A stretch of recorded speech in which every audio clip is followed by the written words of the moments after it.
broadcast network, AfterBuzz TV. Over 20 million weekly downloads in over 150 countries, and your number one source for after-show entertainment.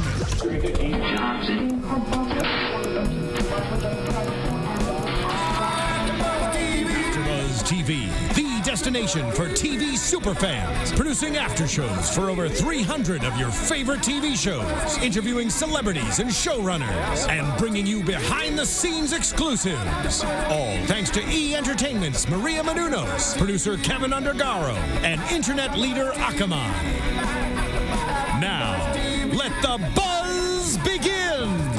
Hello, everyone, and welcome to AfterBuzz TV's Spotlight On. And in this Spotlight On, I've got a very special, beautiful guest, Cynthia Addai-Robinson. Hello. How are you? I'm doing well. How are you? Well, I'm great. I'm excited that you're here. Thank you so much for coming. And we've got a lot of things to talk about. Let's start off with you're currently in Texas Rising. Yes. So tell us a little bit about Texas Rising. Well, we are a 5-part mini-series, and we started on Memorial Day weekend. And our first 4 parts have aired already on the History Channel, and we have our finale for the entire series this upcoming Monday. Okay. But Texas Rising is about a very specific time in Texas's history, and I was really excited and honored to get to play the part of the Yellow Rose of Texas, which is a phrase or a folklore that many people have heard of but don't know a lot about. And the great thing about the miniseries is, we're at the end of the day, we're telling a story, we're dramatizing events, so we have a little bit of leeway to tell the story our way. Yeah. So it's not necessarily 100% factually Of course, all it's there. TV. It's TV, yeah. So we do a good job of kind of dramatizing it to get the audience in an emotional place, and yeah, the reception's been really great, and it's been really cool to just kind of hear people's reactions to it. But yeah, it was a lot of fun to work on and be a part of. Yay! And by the way, I forgot to mention my name, I think, because I got so excited. I'm Kaori Takee. So there you go. But so you're concluding this 5-part miniseries this Monday. Yes. Is there anything that you can, what can the viewers expect with this finale coming up? Well, we've had a pretty dense story so far, and I'm trying to remember off the top of my head where the 4th part of the miniseries kind of cuts off. But the main battle, which is the Battle of San Jacinto, which is a turning point during the Texas Revolution, we've kind of seen that all play out, and my character has this story arc where a very important part of her journey almost kind of ends in that battle as well. Okay. Because she's trying to get revenge for her brother's death, and we sort of see a large part of that story with my character and the character of Santa Ana, who's played by Olivier Martinez. He's great. So he's lovely. Yeah. He's awesome. And so we see a lot of that play out in the 4th episode. So the last episode kind of just ties up a lot of the loose ends. And, Okay. you see a lot of storylines resolving, and yeah. All right. So you play Emily West, the Yellow Rose. Yes. A little bit about your character and how do you relate to that person? Well, the character, in the very beginning of the miniseries, we see her in a really bad way, and she's basically introduced in this world at the Alamo, and it's at the fall of the Alamo, so, there's kind of death and destruction all around, and we are watching her as she witnesses her brother, Jupiter, murdered at the hands of Santa Ana. Yeah. So it's a really kind of intense moment, and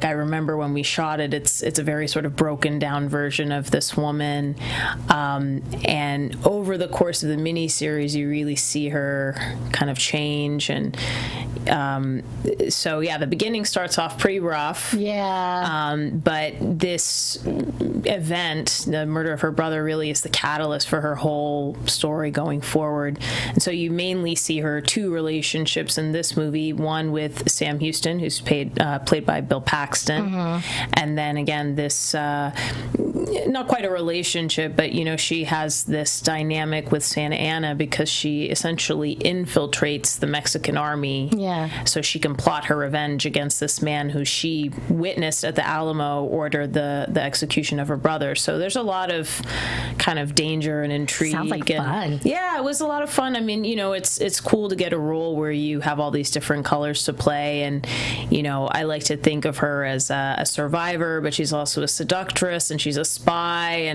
and she's That's all cool. these things wrapped into one character. So you really get to see the progression over the course of the story, and it was an exciting role to get a chance to be in a Western, which it's like a historical period piece. I love doing period work because it's like you get all sorts of fun costumes, and we were shooting on location in Mexico, and we really had that environment to work with, and it really brought the story to life. It was almost like another character, and our cast was down there for 5 months, so having that experience too of living in Mexico and working. And I heard you got more fluent in Spanish because of it. I've taken when you take Spanish in like middle school and high school, and then you don't use it for years and years, but it's kind of still implanted somewhere in the back of your brain. And so that was kind of nice, actually. I mean, I realized once I landed and I started hearing Spanish all around me, I was like, oh man, I gotta remember how to say some stuff because I'm gonna have to use it. But it was like when you do study abroad, it was almost like that. It's like an immersion experience. So when you're hearing it every day, and then when you have to kind of force yourself to use it because you have to like survive, order food, just like basic things like ordering your lunch or just getting around town.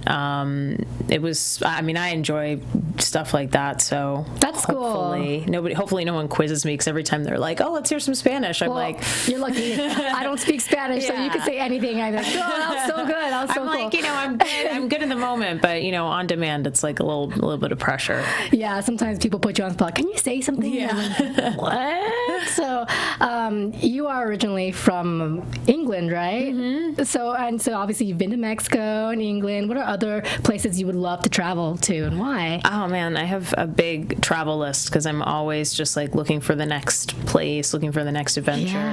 On my list right now is Cuba. I'm like dying to go before you start seeing like real changes. And I've had a few friends who've recently gone, and they have all these interesting observations, and they say there's a lot of beauty, and there's also a lot of it's an interesting place. Yeah, it's a mix of things that are hard to see, and also this kind of like aged beauty. But Cuba just really kind of fascinates me right now. I'm really curious about a lot of countries in Africa. Yeah, me too. South Africa, Morocco. Yeah, I feel like traveling is really, really important to just really go out there and see how different it is versus here, Yeah, well, and I feel like for me, I use all of that information. As an actor, it's really important to kind of see how people just live day to day. And, almost like an anthropologist, like when you're kind of just plunked in some country and you can kind of observe your surroundings and see how people move about their city or their town. I'm always really interested in that. I think I always have been. And I like the idea that instead of feeling like a tourist somewhere, that I try to kind of just blend seamlessly. It's not always easy if you kind of look obviously like you're not from a place, but I love feeling like I can just kind of blend into a city, blend into a place. Oh, that's cool. That's a cool thought. Yeah. I try. Sometimes you can't blend. Sometimes it's difficult. So you just did this historical piece, and you've done a lot of roles. What would be your dream role if you can go back in time and be any historical figure? And who would be your co-star? That's a tough one. Go back in time. So the first person that pops out of your head. Well, I had thought of like Cleopatra. Like I would love to do something like that. You would be an awesome Cleopatra. I think that would be a really cool sort of thing to explore. Who would be your Mark Antony? Oh gosh, I don't know. So many talented people. Yeah, right. I can't think of anyone off the top of my head, but I love that era, and then also like the Harlem Renaissance, and that, I mean, that's been done many times cinematically, but I would love to be like a song chanteuse, and like lie on the piano and do that whole thing. You sound like you know a lot about history. I mean, that's good. I'm glad I sound like that. That's kind of cool. That's really awesome. So you're also Amanda Waller on Arrow. I'm a huge fan of Arrow. Yeah. And I heard Mark Guggenheimer. I forget his last name. Yeah, Mark Guggenheim. Yeah, I got it right. He said that we can expect possibly, more Amanda Waller in season 4. Yeah. So you definitely would be down to continue that. Is there anything you can say? Oh yeah. Well, I mean, they're on a break right now, so everybody's kind of enjoying their hiatus and gearing up for a 4th season. Yeah. And if Mark Guggenheim says I'm back for season 4, then I guess I can, say that as well. And I enjoy working on the show and being part of that universe. I mean, I love that the CW has really kind of come into its own with all of the DC Comics stories that they're telling. I feel like Arrow pretty much paved the way for that comeback. Without a doubt. Yeah. I mean, without Arrow, you couldn't have The Flash, you couldn't have Legends of Tomorrow, and I think it's brought a new audience to the CW. And I'm always surprised at the different people who say that they watch Arrow. It's a really diverse audience, which I really love, actually. And it's a fun thing to be part of. Now that comic books are so big, kind of feels like at some point you gotta have that in your repertoire. You gotta be doing something that's comic book related. And this just happens to be the first one that I got to be part of. Well, Amanda Waller is a really big deal, and every time we watch her, she's still like this mysterious woman. And she's kind of an antagonist, but she's a good guy too. Yeah, I mean, it's interesting because on the surface she seems antagonistic. Most of the time she is, but I never think of her as a villain. She just kind of is a by any means necessary type of chick. And I like the fact that so far, it has been very mysterious as far as her background and anything else that's not related to her work and her missions. We haven't really seen the other stuff, and that's why we're hoping for more. I mean, my dream scenario would be to kind of see more of that and flesh her out a little bit. But I've done some fun episodes, and they had started to kind of introduce some Suicide Squad stuff, and obviously they're turning that into a huge feature film. So it's really cool that for people who were fans of that back in the day, because these are stories that have been around for a few decades now. So for people who've been fans for a long time, I think it's cool for them to see these stories brought to life. And for people who are new to the stories, they're really enjoying it, and again, they keep expanding on the universe. So that's awesome. And you've been on Spartacus as well, and CSI, NCIS, all that stuff. And you have a couple co-stars that you see again and again and again. Does it make it easier to work with them when you see them on different sets, like Manu Bennett, Katrina Law? Yeah, I mean, the funny thing is, so a lot of my Spartacus co-stars, we obviously have a lot of fans in the Arrow writers' room and producers' room, and they've welcomed us with open arms to Arrow and Flash as well. And a lot of times we actually don't get to do scenes with one another. So, for this many seasons that Arrow's been running, I've actually never worked with Manu on Arrow. But have you seen them crossing paths? Sometimes not even that. It's like we're kind of on different schedules, and I've seen Katrina a few times when we're up in Vancouver. I mean, it's great. It's nice to feel like everybody is moving forward, and Spartacus was such a significant job for many of us. It was certainly life-changing for me professionally and personally. Yeah. So to kind of continue moving forward and see what other people are up to is always really satisfying. It also is a nice kind of confirmation of, hey, you know, we're all in this together. We're doing this, and you know, people are enjoying seeing us pop up here and there. So I always love running into those guys. It's like a little reunion. It is. And, you know, when you do those big location jobs, you know, we shot Spartacus in New Zealand. We were on the other side of the world for months at a time, and that tends to bring casts closer together. I think sometimes you can film something at home, and when you're done at work, everybody kind of goes to their houses and goes to go to their separate lives. When you're on location, you know, that is your kind of built-in friend network. Cool. So, you know, the Spartacus cast, we still all see each other for birthdays and, you know, for various, you know, goings on in people's lives. And even with Texas Rising too, you know, we were down in Mexico for 5 months. So we had a lot of, you know, concentrated time together. So that kind of creates a certain kind of bond. Yeah, you know? I'm sure. So yeah, I always am really happy to see any of those guys. Were there any goofballs in the behind the scenes of Texas Rising filming? Oh, all of them. Everyone. I mean, you know, I don't know how this has happened, but somehow I've ended up on these gigs where it's very male heavy. You know, it's a lot of dudes, and then myself and maybe like a couple other girls, which is fun, which is great. I mean, all these guys, you know, they're playing all these rough and tumble characters, and they're, you know, in real life, they're all sweethearts and teddy bears, but they're all pretty goofy too. I mean, I think you're pretty, you know, strong on your own, right? Yeah, you know, you got to hold your own in a situation like that. I mean, you know, sometimes people mistake a quiet person for somebody who, you know, won't kind of stand up for themselves.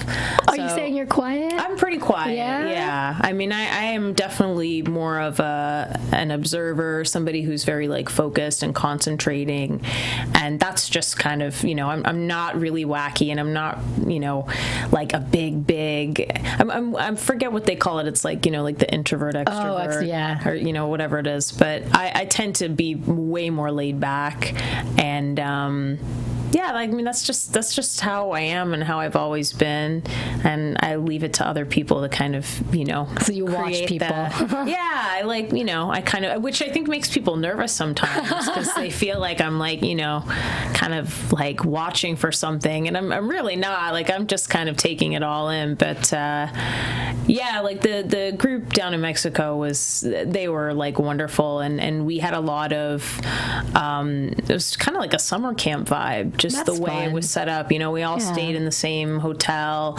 You know, we were doing things like horseback riding, and, you know, going to taking like trips to like the equivalent of the state fair. You know, we were in Mexico, but so there were lots of things like that, and lots of pictures, lots of, you know, crazy nights that shall remain down in Mexico. Okay, fair enough. So yeah, that's cool.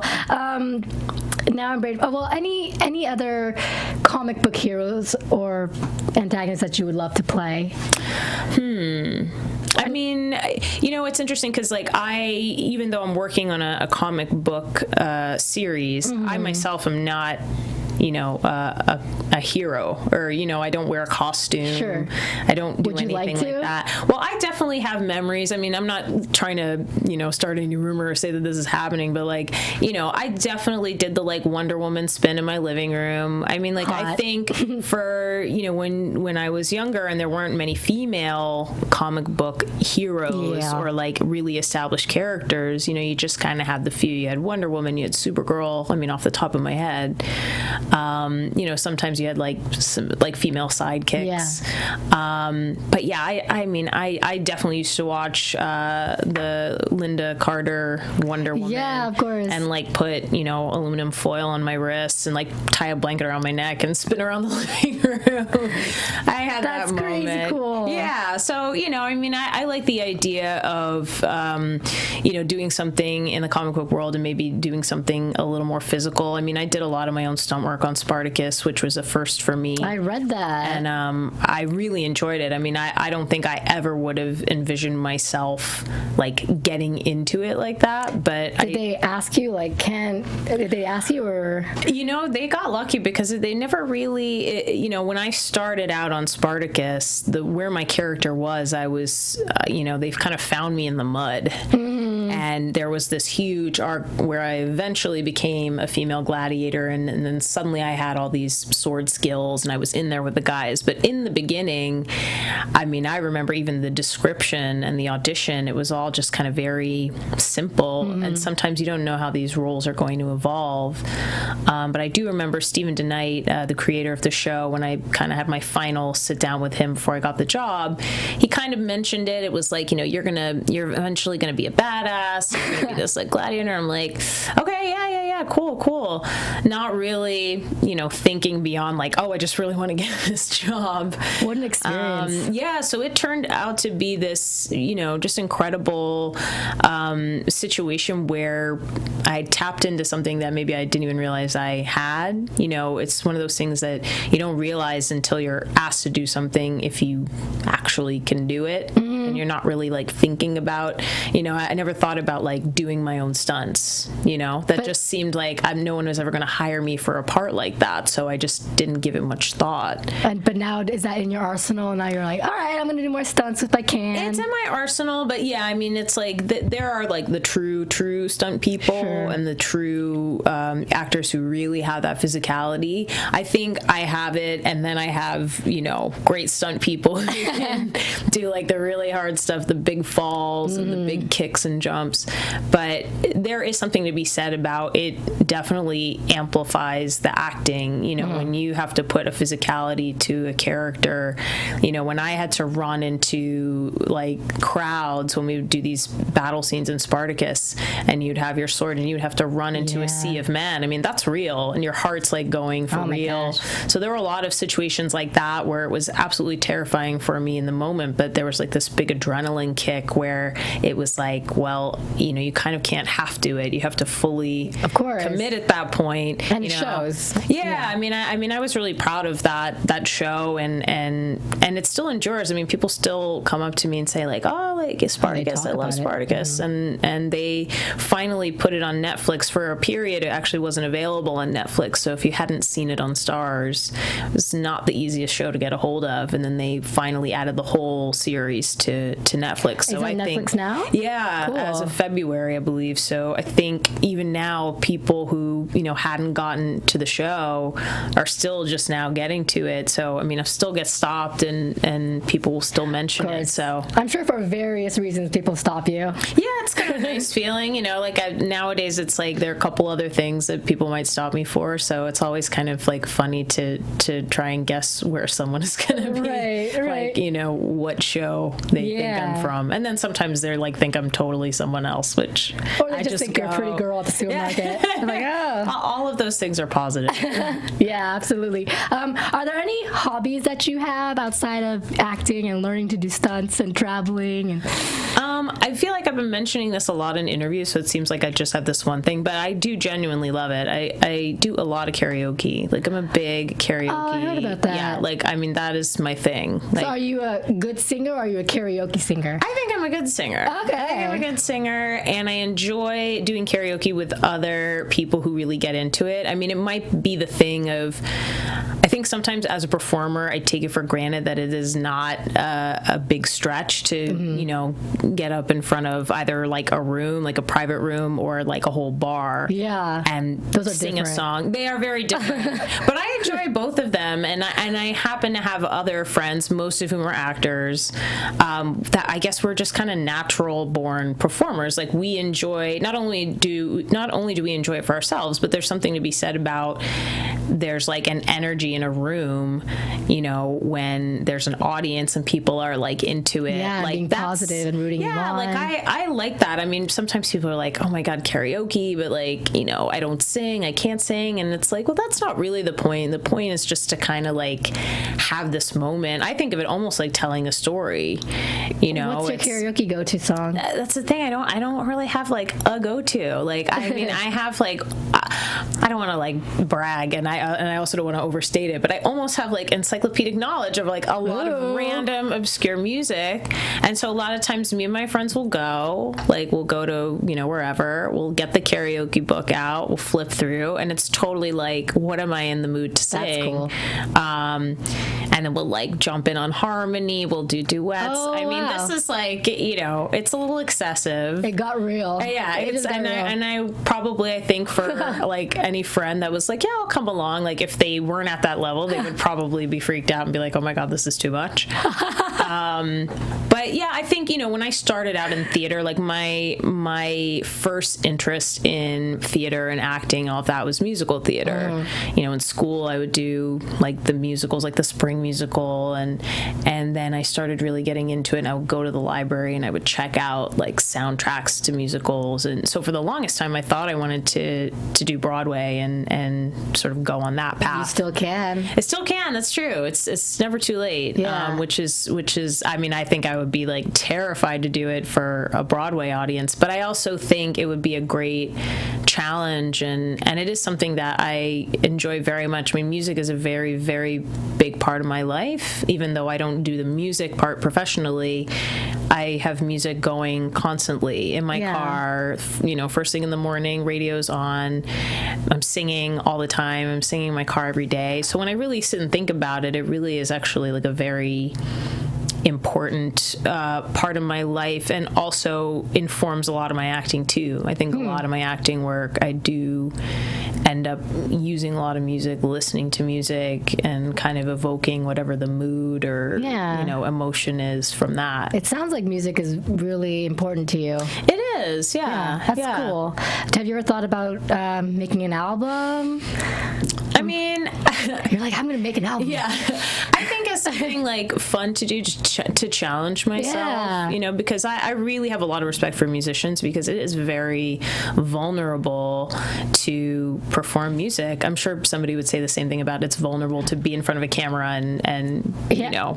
I'm sure even if you wanted to do one YouTube video with you singing, it would just hit millions and millions. I mean, I just feel like I'm sure there will be a moment where maybe it can no longer be contained, and something in me says, you know what, I really want to do this and try it for real, and let me find some collaborators and go for it. But I'm still a bit shy, I think, with that that's stuff. So hard to believe. I get it. I'm also naturally super shy too, but here I am. But you talk about Broadway. What will be your dream role on Broadway? Oh my gosh, my dream role on Broadway. That's a hard one. You did Annie as a little girl. I did Annie. Yeah, before Willow Smith, before Quivanjane. That's right. It's like the original Black Annie in Maryland. You know, well, when I lived in New York, one of my like first sort of money jobs, my first survival job, I used to work at Studio 54 when it was a theater, and it was when Cabaret was on Broadway. They just did the same revival this past year with Michelle Williams and Alan Cumming, and Emma Stone actually did as well. Big names. And so I worked in that theater, and I worked and saw Cabaret for like a good 4 or 5 years. I worked at this theater. It was a great job. It was great to kind of be in that environment. So you must know all about Cabaret. I know Cabaret backwards and forwards. I was a cocktail waitress in the theater. That was my job, to like serve drinks to the patrons. And I love that role of Sally Bowles. Like they're just great songs. Like I love those like old Kander and Ebb, like big belty numbers, and like I like that role. I don't know if I'm like totally right for it, but hey, I mean, you know, why not? Yeah, exactly. Why not?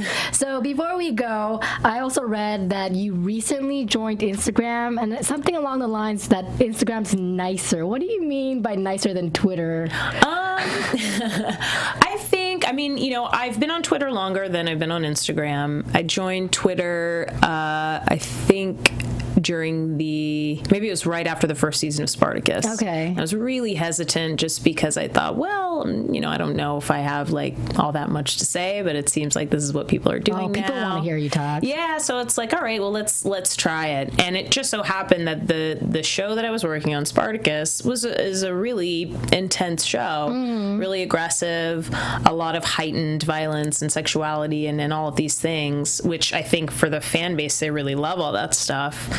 And it's a show that has a very impassioned following, and the character that I was playing was doing some really kind of out there, left of center stuff. And so, you know, you have to remember that on the other end of an actor's Twitter account is a human being. I know, people forget that. People do forget that. And so, you know, there you are in the morning checking your email and, you know, eating your breakfast and getting messages like, you know, die, you blah, blah, blah. That's terrible. Yeah, you know, I was just getting stuff that felt really unnecessarily vicious, and I know it was toward the character, but it didn't change the fact that it was like popping up in my email. It can ruin your day. Yeah, it's stuff that I just think, wow, okay. And I think it's particularly harsh for women. I think people go there when they want to kind of say nasty things to a woman. They really take it in this really unnecessarily ugly place. Even like sexual stuff. Just all of it. Stuff, you know, just all this stuff. And it's like,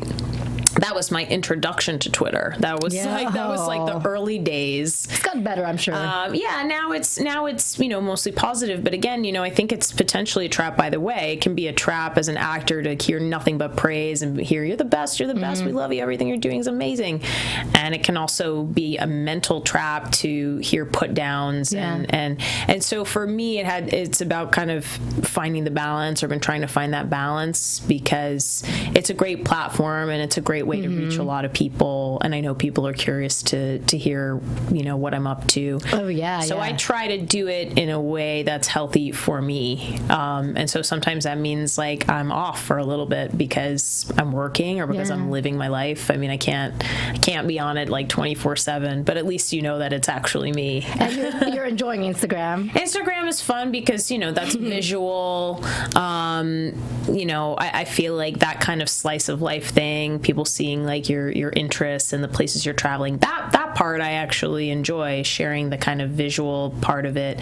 And I mean, I think there's less of that vitriol and less of the kind of those types of comments, you know, because with Twitter, somebody can kind of write a nasty comment and include your handle, so you're gonna see it, you know, even if they don't mean to direct it to you, like they add your handle in there and they can just kind of write whatever they would like. I mean, I just had that happen the other day, and I had to really hesitate. I thought, you know, there's this part of me that wants to respond and just really kind of let this person have it, and I thought, you know, in some ways when somebody is kind of taking it out on me, or, you know, my avatar, or however you want to look at it, I suppose I have to accept that is kind of the place that we're at in society. Yeah, it's tough. And I have to kind of just put that to the side, because it's so easy to just start engaging in a Twitter war. I'm like, I don't have time for that. I really don't.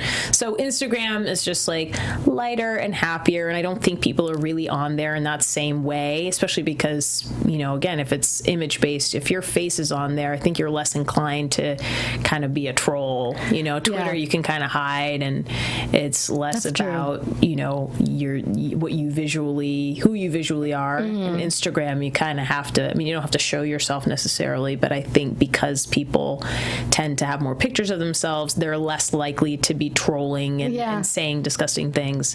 So far so good. You know, I mean, I'm kind of enjoying it now, but, you know, maybe down the road I'm like, I'm like, you know, onto something else. Well, hopefully not for a while, because, you know, we'll see more pictures of you and your travels and stuff. I mean, if people are into it, you know, it's like you never really know what people are into on that stuff on like Instagram or anything like that. But most importantly, as long as you have fun. Yeah, I think, like I said, it's healthy balance, and I think I'm putting positive things out into the world. I think that's the other thing. Yes. It's like, if it's all positive and that's what you have to put out there, I think that's kind of what I'm about. Yeah. And well, why don't you tell our viewers where they can find you on Instagram and Twitter? Yes. Okay. So on Twitter, it is Cynthia Addai-Rob, all one word. And on Instagram, it is at Cynthia Addai. She's even prettier in person, guys. Like, my goodness. It's amazing. Aww. And you can find me at KAORIOUS. That's Kaorius on Instagram as well as Twitter.